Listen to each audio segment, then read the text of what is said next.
So, hey, Auset, thank you so much for joining me on Elevate Mind, Music and Business podcast. And I'm really excited, as I was demonstrating to you there a minute ago, about having you on today, because it's kind of a bit of a surprise. We just kind of crossed paths like so recently, and you've got a lot of really interesting information that I really am a fan of myself, such as like Egyptian goddesses, Egyptology, and music, of course, as well. So we're really going to dive into like the whole elevate mind, music, and business part of this podcast today. So I'm really excited with it.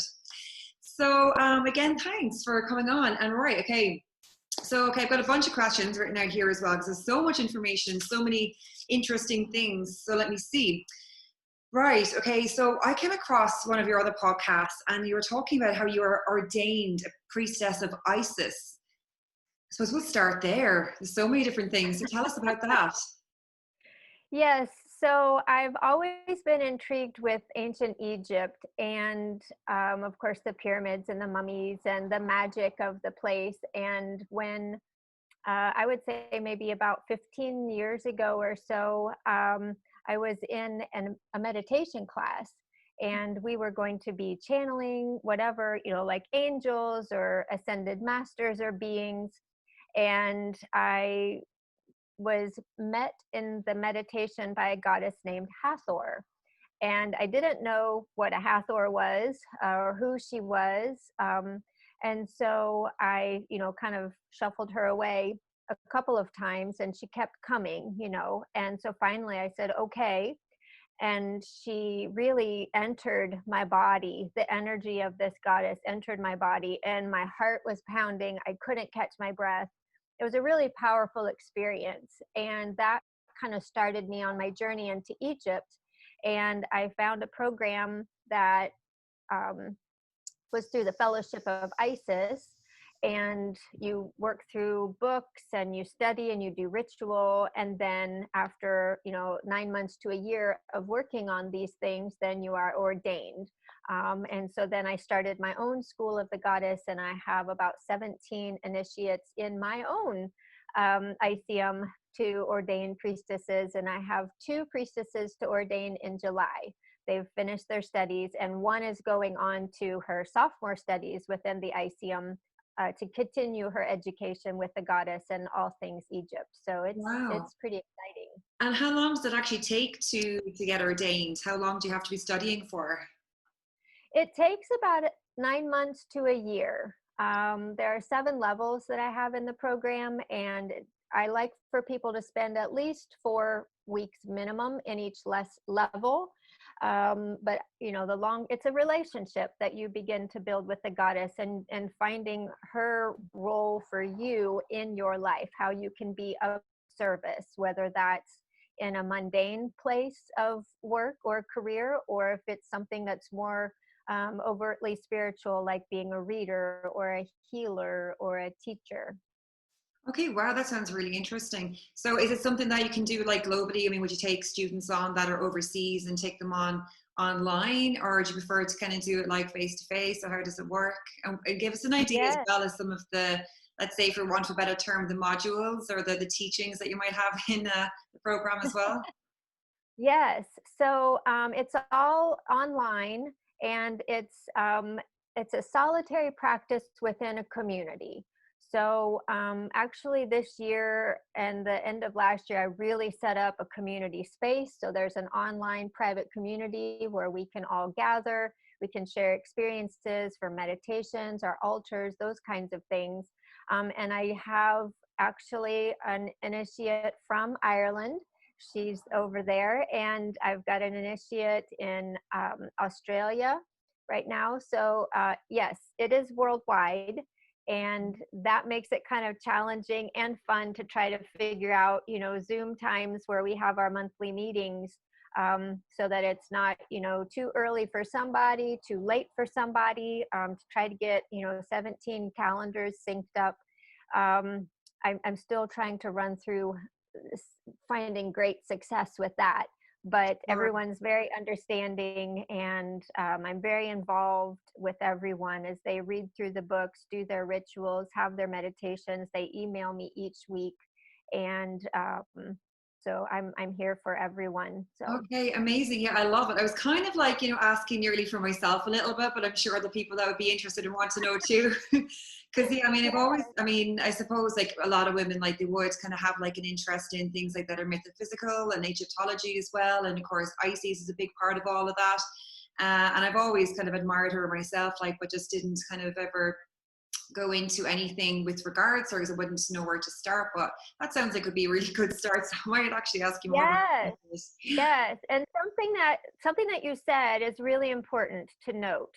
A lot of time I've had people kind of start the program and then they just fall off. They literally ghost me. I reach out, I'm like, how are you doing? I'm texting, I'm emailing, I'm like, how is it going? How can I help you? Can we set up a call? Let's chat about problems you might be experiencing. And they don't respond at all. So that lets me know, it was eye-opening. It lets me know that I have basically two audiences there. I have an audience that wants to study. They have a drive. They have a passion. It's like, I feel that I need to be a priestess of Isis in my bones so much that I'm driven. I will make time to do the ritual. I won't just say, oh, I'm too busy. I'll make time to do the readings out of the books and study and learn.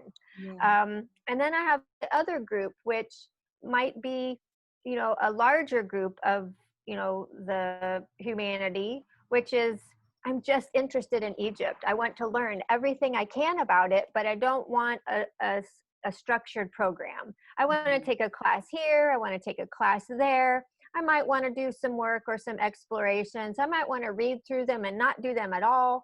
So I've set up a couple of things to where I have that opportunity to reach that audience as well. So I've had online workshops, and then I have an online course right now, which you can get into as deeply as you want, or just listen to the audio lessons, and dive in as deep as you want.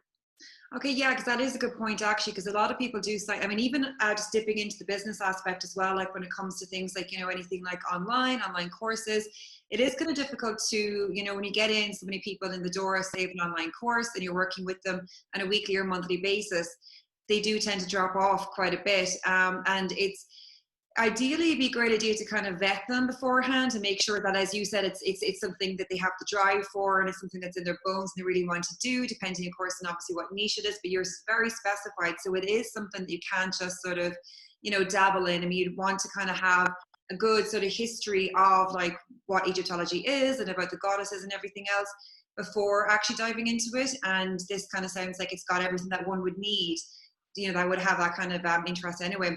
But do you have any sort of process, just kind of dipping into the business side of things, of like vetting them, or like, kind of asking questions or filling out applications prior so you don't have that drop off? Yeah. So what I like to do is when people fill out the form to get information, they get an email that tells them all the things, the Yeah, books they need to work out of, because it's a school. There's yeah, textbooks. I can't write everything. sure. So there's textbooks that they need to get. There's links to all of those things. It outlines the cost. It outlines the payment plan. It outlines everything that we do. And then, so I work through a CRM, which, has the lead form, the canned emails, and all of that sort of thing. And it's been super handy. And then also, Sorry, what CRM do you use? I use Dubsado.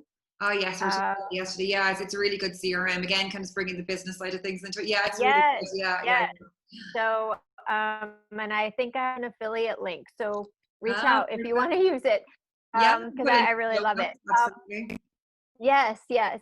And then what I like to do is I'll send out another email. And, this is something that people like to sit on. So marketing wise, I don't get in their email, constantly. I'm not sending out like this funnel thing.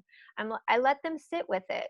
They've got the price now. They've got the organization of the program now. They've got a list of books. So they have a good idea through the email what's happening. And then like maybe a week to a week and a half later, I'll send another email of, thanks for reaching out about the program. Would you like to set up a one-on-one call with me? And so sometimes people ghost me on that, which is fine. And then sometimes I'll get a call with someone. They'll ask all kinds of questions, and it's an interesting human response to see that people on the call sound like they're going to sign up, like as soon as they get off the call, but then they don't. And so I never take that personally. I always enjoy meeting people. I always enjoy hearing about their, experiences or interest in the goddess in ancient Egypt. So I just know and trust that everyone who comes to the program is the person that's supposed to be in it. Now, another, like on the business end of things, here's something that's also very interesting to think about. Because it's something I had to really overcome, is cost. So initially I had it at a per price per level, which was very, very minimal. It was like $50. So I'll be super transparent. It was $50 per level. And after you completed each level, then you made a payment for the next level, and then you got that information and you did it that way. That's where I had so much ghosting, because it wasn't a big enough investment that they put into it that they were willing to do. So I really, really thought about all of the parts of the program. What am I offering to them? What's the time involved that I have? I'm reading through. Everyone has to keep a journal. I read through all of their journals each week that send them to me. Not everybody's really consistent with that, but that send them to me. I have a one-on-one call with everyone at least every 2 months. I'm scheduling time for our monthly Zoom calls. In their journals, I'm deciphering their dreams for them, doing dream interpretation. I offer, email support. I offer the online community. I'm in there. And it's like, I am not getting paid enough at $50 a level to do this, Yeah. And so I thought about all the things. And so I quadrupled the price. Okay. And that gets me fewer signups, but it gets me more engagement. And More so quality that's students. how I know that the people that come into that program, they're dedicated. And then the people that just want to learn, that's where I set up my smaller online things, where I'm either a live class or I have an online thing where there's an audio, there's a PDF, and there's probably a video as well. I'm hosting all of those things. Right now, I have a separate secret page on my website. So once you sign up, you make the payment, all of that runs through Dubsado. Then you get the email after you pay. It takes you to the website. There's all of your information. And you can do it. You don't have to contact me. You don't have to be super involved. You just get to learn and enjoy.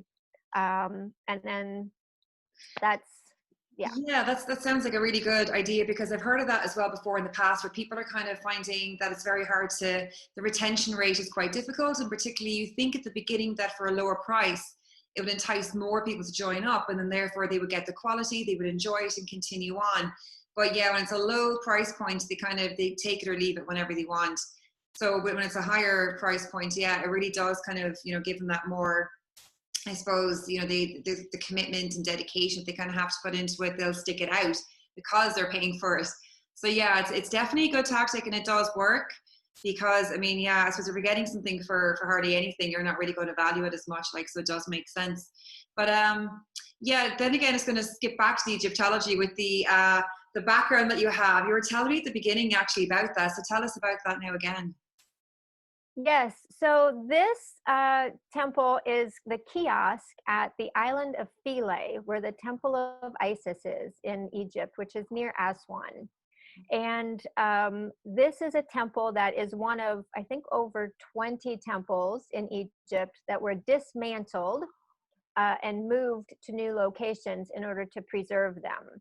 So this kiosk and the remaining, like the huge temple and the Temple of Hathor that's there and all of this, it was over 30,000 pieces of block and stone that they took apart, and they had it all laid out, and they moved it by barge 3 to 5 miles down the river back in the 60s because they built the high dam at Aswan. So there was a lot of land that was going to get flooded, and these temples were going to be lost forever. There's an Egyptian temple at the Met in New York City that was also kind of saved and taken to the Met. And there's all these great pictures of, the temple as it was, kind of submerged.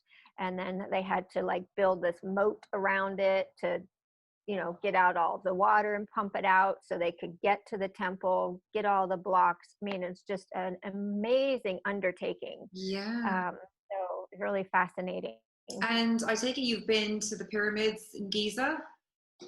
Yes, I've been to Egypt 4 times, 3 throughout the temples and the pyramids, and the pyramid complex at Saqqara as well, where you have the step pyramid and the pyramid texts inside Unis and Pepi, and the Serapeum there. And then the 4th time was last year, and I went only to the Red Sea, but I found a temple to Isis at the out in the middle of the desert, which was near Cleopatra's emerald mines.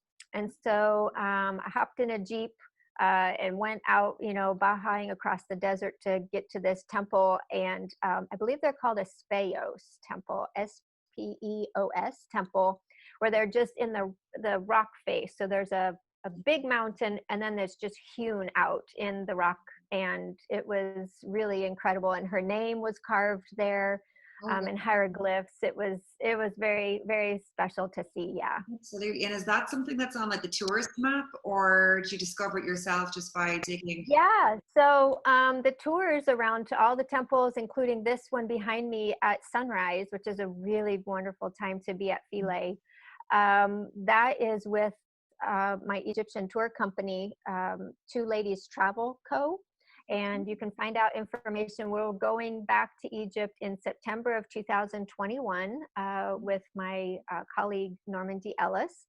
And so we've got a big tour going. It's halfway full at this point. We can take 14 people. We've got 7 booked. So if you want to get in it, now's the time. Yeah, it sounds amazing. Yeah. Yes, and I haven't got it all put together yet for the Red Sea portion of the tour, which would be separate. But I do want to take, I only want to take about maybe 5 women to the Red Sea to do some photo sessions with me. So I'm a photographer as well, to just have some downtime at the Red Sea, go see the Temple of Isis out in the desert, and maybe another one if I can figure it out where it's at and how to get to it. So so that'll be a separate like 8-day tour. So the main tour is about 13, 14 days. And you'll be sailing up the Nile, stopping and visiting the temples, going to the Valley of the Queens, seeing the Sphinx, getting down between the paws. It's really wonderful. And then there will be a second tour that I'm offering at the Red Sea. So wow, that sounds amazing. Because I mean, it's always been something that I wanted to do, was go to Egypt, but I often kind of thought like, yeah, if I go, I kind of just go there and look, but it's like, how do you kind of find, a tour is the best way to do it, you know what I mean? To kind of find out exactly what's what. And I mean, if there's like off the beaten track things, such as like going to Isis temple and things like that, sounds amazing. It sounds like it's got everything. And yeah, so I was going to ask you then as well, we'll go into a little bit of music. So as you were mentioning, we were talking about yesterday, and as I heard as well, the other podcast I was listening to you on, is you are a harpist. I was going to say harpoonist, a harpist. And I know, because I was going to say, what's a plural of playing a harp? Well, I don't think there really is. So it's just literally the player. So yeah, tell us how you got into being a harpist in the first place, I suppose. And then as well, something very interesting that we didn't actually talk about yesterday, but I listened to in the podcast, is that people's names and numerology, that you actually kind of get the notations of their names by numbers, and you actually play their names in the harp as well. That is fascinating, and I hadn't actually heard that before, but it's a great idea. So, so yeah, I suppose like start off like how you got into, where you discovered the harp and into playing it. yeah, so I've been a musician. I played the piano ever since I was about 8 years old. And so I knew music. When I was around 15, there was a man, I played for church. So I grew up in church, and I played for church. Every time there was a service, I was at that piano. and a man came in with a group and he played for them to sing. And he was like Jerry Lee Lewis. He was all over that piano keyboard. And I wanted to play hymns like that. He made Yeah. them sound like a music box. He made them sound like rock and roll. He made them sound really patriotic. And I did not know how he did that. So I asked my mom if we could ask him if he could teach me. And he said yes. So what he would do is I would get the songs from our choir director that everyone was going to be singing the next Sunday. And then I would take them to my piano teacher, and he would sit down and he would play them differently, like 3 different ways of playing them. And then he literally would get up and he'd sit down, he'd have me sit down and he'd say, now you do that.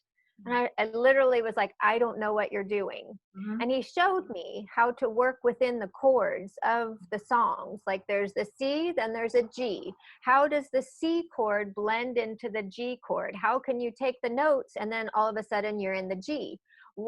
How do you then move? And they taught me about progressions and all this stuff. So he taught me how to play by ear.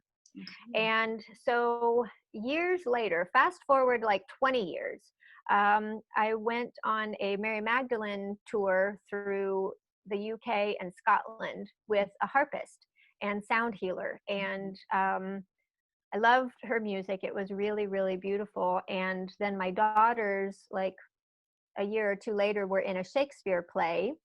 And during the matinee, or between the matinee and the evening performance, they had, a pitch in for all the actors.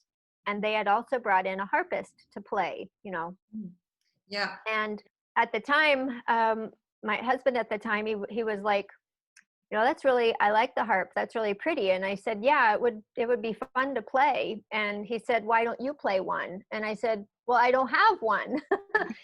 So promptly for my birthday, I got this huge box in the mail, and he had bought me a harp. Not cheap either. It's a nice gift.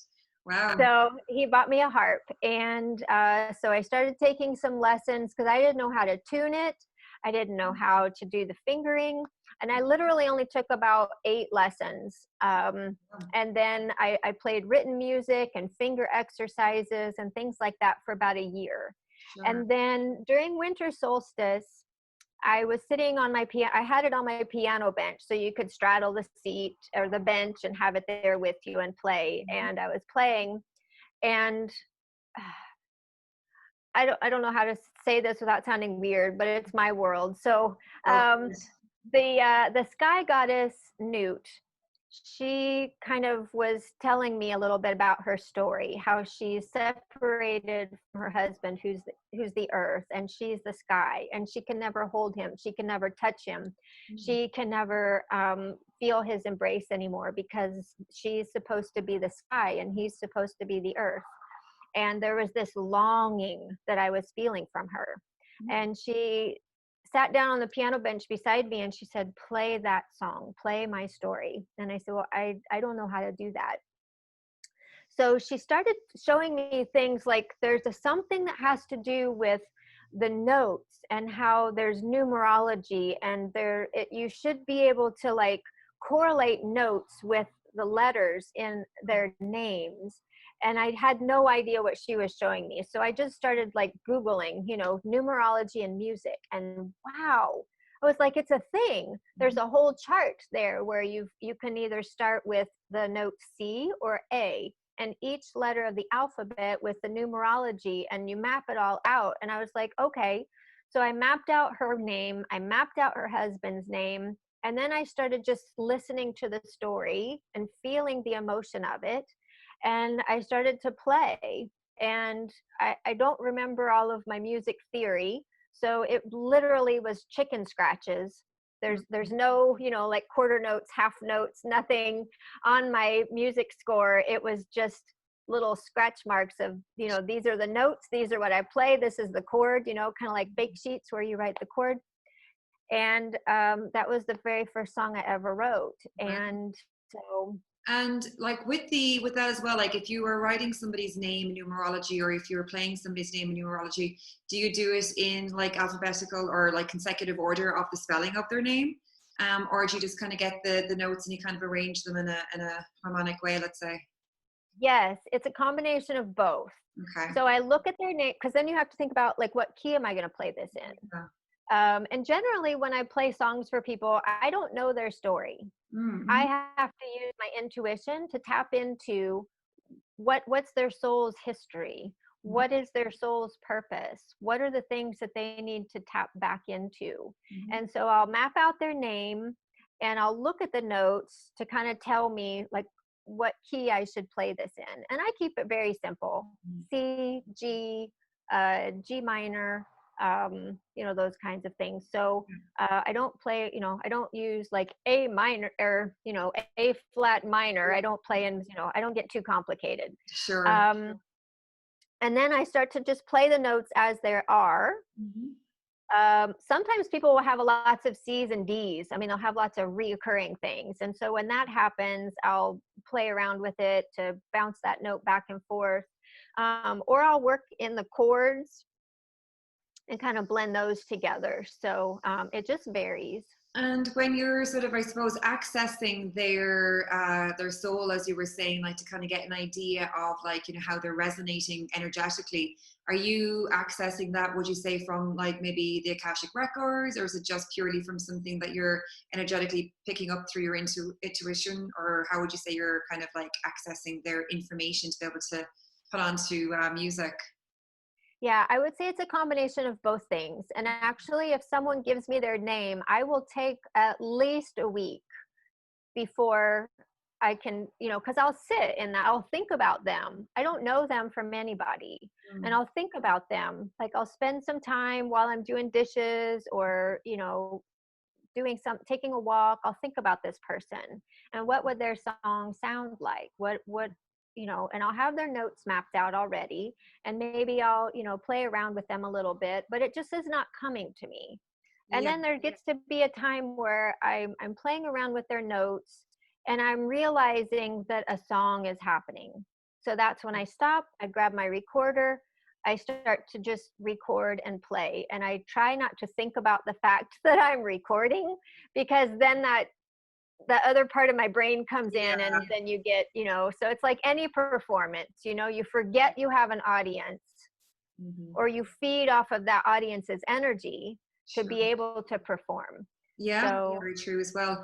And just kind of a random question then as well, like do you kind of use both names, like their first and surname, or do you just go with the first name or whatever name they want to give you?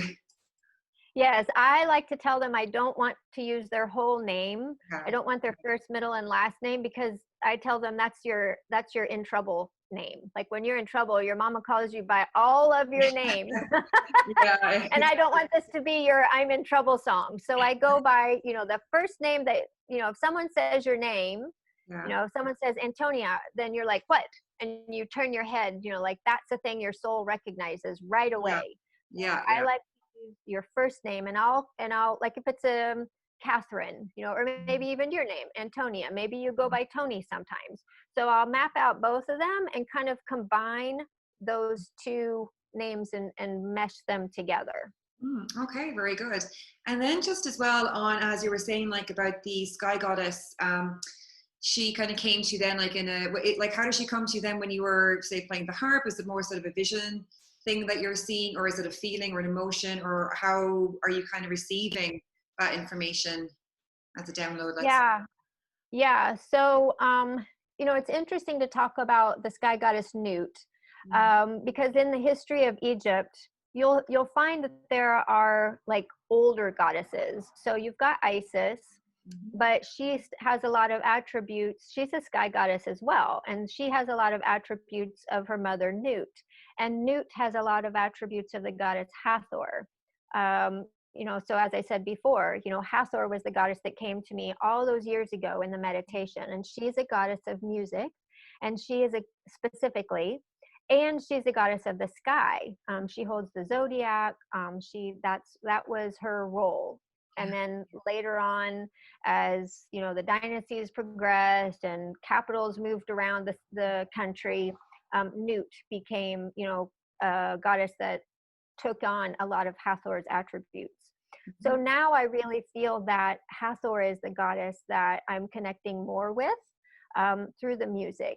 And as far as how does she come to me, I guess it's like a feeling. It's Mm, like a feeling. Um, it's a warm feeling. okay. It's like you've settled into a place Hmm. and you feel So like safe kind of like and a knowing or something. yes, yes, Okay, yeah, wow, interesting. And yeah. when we were chatting there briefly yesterday, you mentioned there are seven Egyptian joys. Can you say what the seven Egyptian joys are? Because it's something I haven't heard of, so I'm quite curious. Yes, so I did a workshop. It was called Hathor's Festival of Joy. Okay. And I used the ancient texts. I have so many books that have ancient texts and stories in them to discover ways in which the ancients um, tapped into joy. And one of the symbols well, one of the symbols and tools of Hathor, the goddess of joy and music, is the harp, and it's also the sistrum. And the sistrum is kind of like I have one in the other room. I didn't know you were going to ask this, or I'd have brought it in, but it's Okay. like an ancient Egyptian tambourine. Okay. So there's this metal loop that comes up, and there are strings across it with Oh, either yes. stones or pieces of metal, and it makes this shaking sound. Yeah. And the system was used for two things. It was used to dispel the anger of the goddess and to bring her joy. And so when we think about, I've often asked the goddess, because I struggled with that. I'm like, what are you so angry about that we need to play this system for you? And what she showed me is that it's not so much anger that you're dispelling. It's when you think about anger, that affects your whole energy field. It Mm, surrounds you with negative energy. So when you're shaking that and dispelling her anger, what you're doing is you're clearing the negative energy from the space. And mm, that's what music can do. So they found a lot of joy in music and pleasing the goddess and being in her presence, um, among lots of other fun things that we do today. And one of the things I will say that I found was really fascinating was, finding joy in doing what your heart wants you to do. That's absolutely. in that's in the ancient texts. So I really loved that. Okay. It's not a new age thought at all. Yeah, because like I mean, I suppose it's kind of again like commonly spoken these days as well, like particularly kind of in like the coaching world and all that, in online world. It's like kind of just do, what your heart tells you to do, as opposed to kind of like working as an employee, kind of do something that like you feel, pulled towards or you feel joy towards or whatnot. Like so it's kind of a big thing these days, which is good, particularly now with everything going on and people shifting and changing in their everyday life and their work and whatnot. Like, so I think it's really important because it seems to be that anybody successful so far has actually just kind of followed their heart or their intuition as well. And that's what's kind of led them to success. But if you kind of go against it, you're kind of going against the natural flow of energy as well. Like, so you tend to come up with lots of blocks along the way too. So I suppose what I was going to ask then as well is like, okay, to kind of like put music into sort of the business perspective as well. So because there's so many different ideas that people don't necessarily utilize that they can actually make money from their music with. And just to kind of give an example for yourself, like so, which is a fantastic idea and it's really unique. So you do create music from your harp. So it's a very particular instrument that you use to create music with by people's request to use their name. So how long have you been doing that so far? And how are you finding that? Like, do you get, kind of much from that then as well?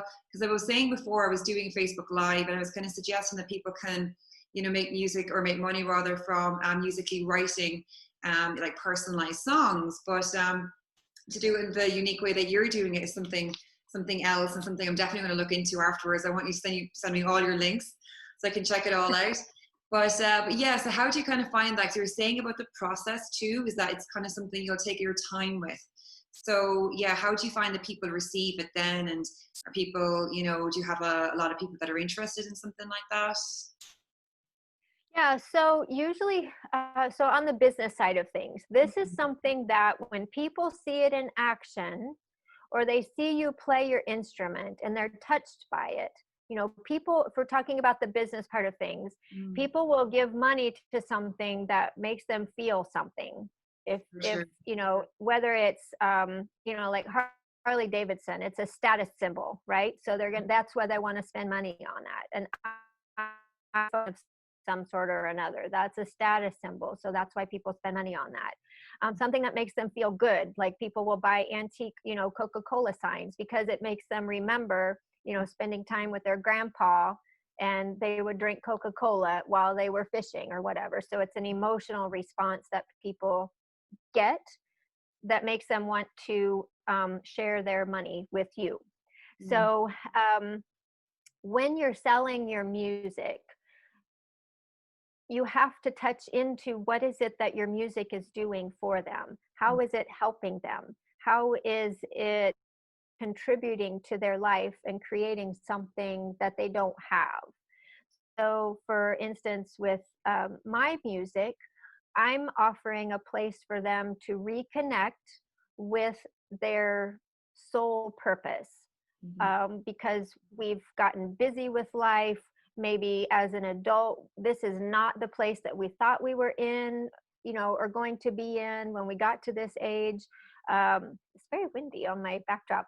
So this is a very, very movable place that we're in. It's very ethereal.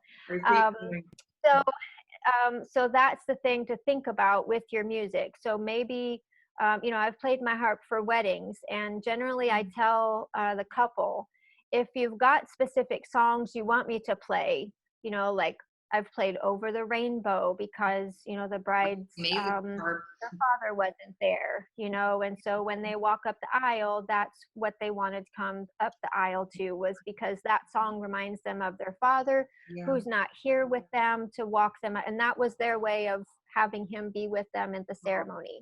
And then I'll let them know, for the most part, and I'll take their names and, so incorporate that somewhere in the music that I play during the ceremony, whether that's when people are being seated, maybe that's when they're lighting the unity candle, those kinds of things. So on the business end of things, think about ways that your music fills a void for someone. Maybe your music provides, a really great beat for people that are, wanting to do kickboxing and they need motivational music. Maybe it's really good. I'm a harpist, so I'm more on the soft side of things. Maybe it's great for, meditation. Maybe it's great for background music. I mean, a lot of times I even have, my harp music on my laptop, and I'll play some of those songs while I'm doing work on my laptop, because, whether I'm editing photos, writing a blog, because that just calms me.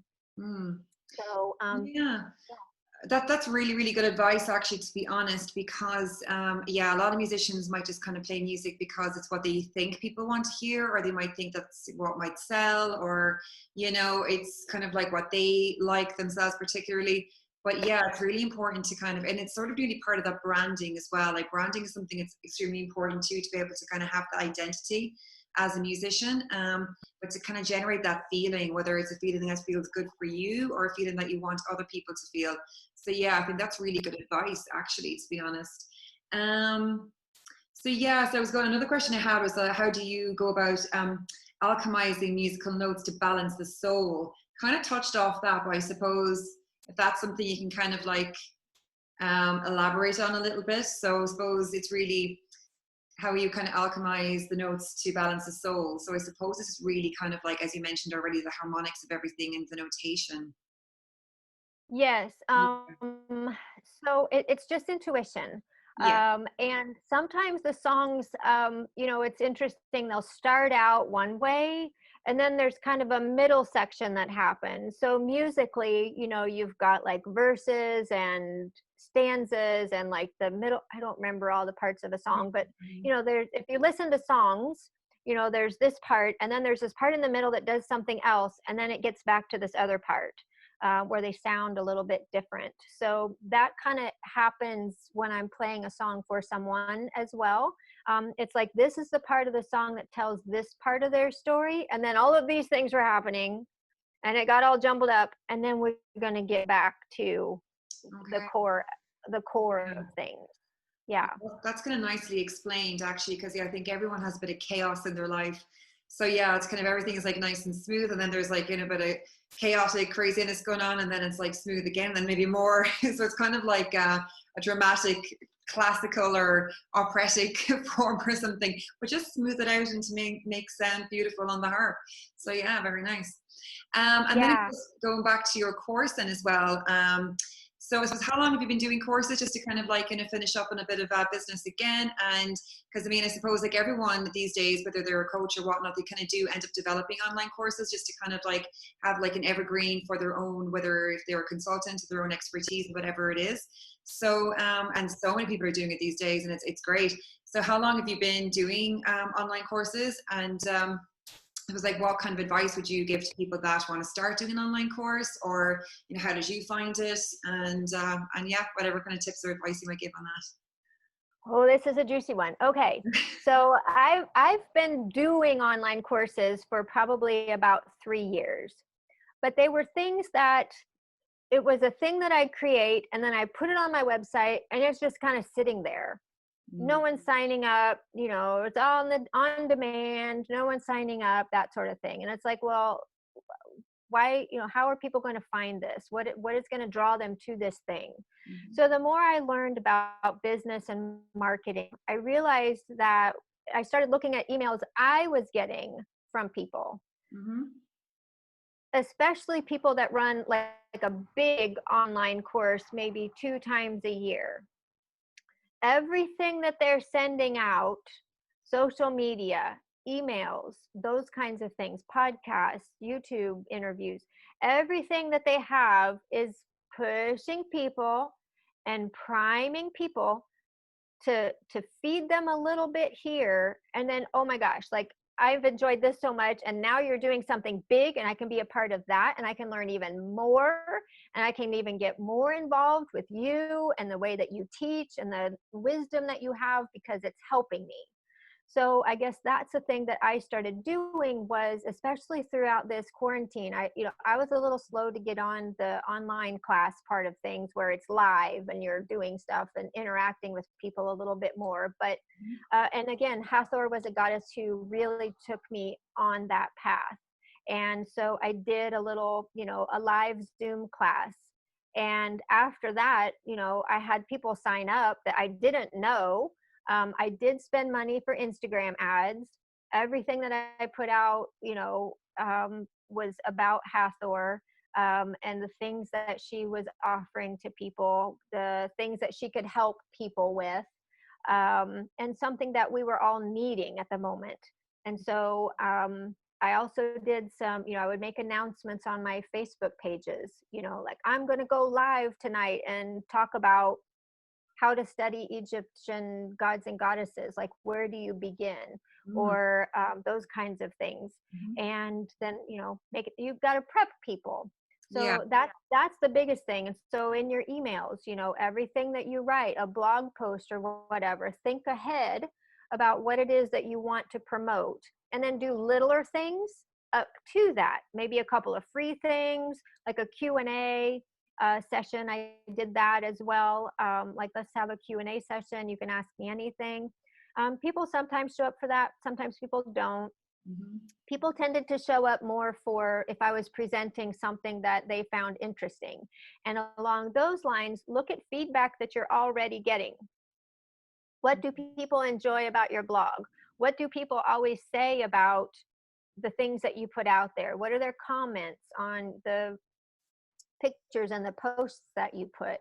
Because that's going to help you to know how you can continue to serve. Because being in business is not just about making enough money to pay for your rent, to pay for your clothes, to pay for your gas and food and your insurance and all of these things. It's because you're getting all of these things because you're helping people in some way. And that's the thing to stay very focused on. What is it that you have that someone else will benefit from? And I know, the more reading I do about Egyptology and ancient Egypt, and I'm taking a hieroglyphs class right now, I just realized that, oh my gosh, I don't know anything. But then it's like, wait a second. Yes, you do. Because you still have all of these people coming to you that say to you, I just love hearing you talk. I love listening to the things that you teach about. I love the way you pull in the practicality of all of these ancient things. I love the way you decipher ancient texts so that we can understand them. And it's like, okay, yeah, so I don't know everything, but I do know something that is helping other people. And that's the thing for me to keep focusing on. That's the thing for business owners and entrepreneurs to keep focusing on, because we cannot get into this cycle of comparing yourself to someone that has a PhD, that's gone through Egyptology, archaeology. I mean, I haven't done all those things. I've done all these things on my own, and I've learned a lot.